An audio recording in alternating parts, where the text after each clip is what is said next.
ఒకరోజు నాలాంటి వ్యక్తి రైతన్న ఇట్లా అడిగాడంట, అన్నా ఇన్ని కష్టాలు వచ్చినా కానీ నువ్వెందుకు నవ్వుతానే ఉంటావు అని చెప్పి అడిగాడంట. దానికి రైతన్న నవ్వుతూ ఏం సమాధానం ఇచ్చాడో తెలుసా మీకు?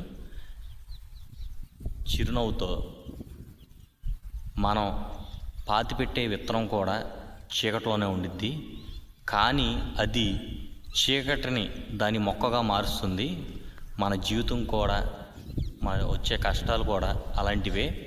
అవి నిన్ను ముగించడానికి ఏం రావు, నిన్ను బలంగా తయారు చేయడానికే వస్తాయి అని చెప్పి చిరునవ్వుతో చెప్పాడంట. అది కూడా ఆ మాట లాస్ట్ ఎపిసోడ్ చెప్పాడంట ఆ కుర్రోడికి, ఈరోజు నీ కష్టం రేపు నీ విజయానికి పునాది అని చెప్పి అన్నాడంట. అట్లాగే మన జీవితంలో ఎన్ని బాధలు వచ్చినా, ఎన్ని కష్టాలు వచ్చినా అది శాశ్వతం ఏమీ కాదు. వచ్చే ప్రతి ఒక్క కష్టం రేపొద్దున మన విజయం కోసమే. కష్టాన్ని స్వీకరిద్దాం, విజయాన్ని మన జీవితంలోకి ఆహ్వానిద్దాం. ఉంటా.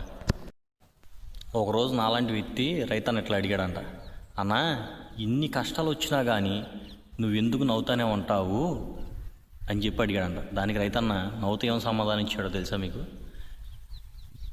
చిరునవ్వుతో, మనం పాతిపెట్టే విత్తనం కూడా చీకటిలోనే ఉండిద్ది, కానీ అది చీకటిని దాని మొక్కగా మారుస్తుంది. మన జీవితం కూడా, మన వచ్చే కష్టాలు కూడా అలాంటివే.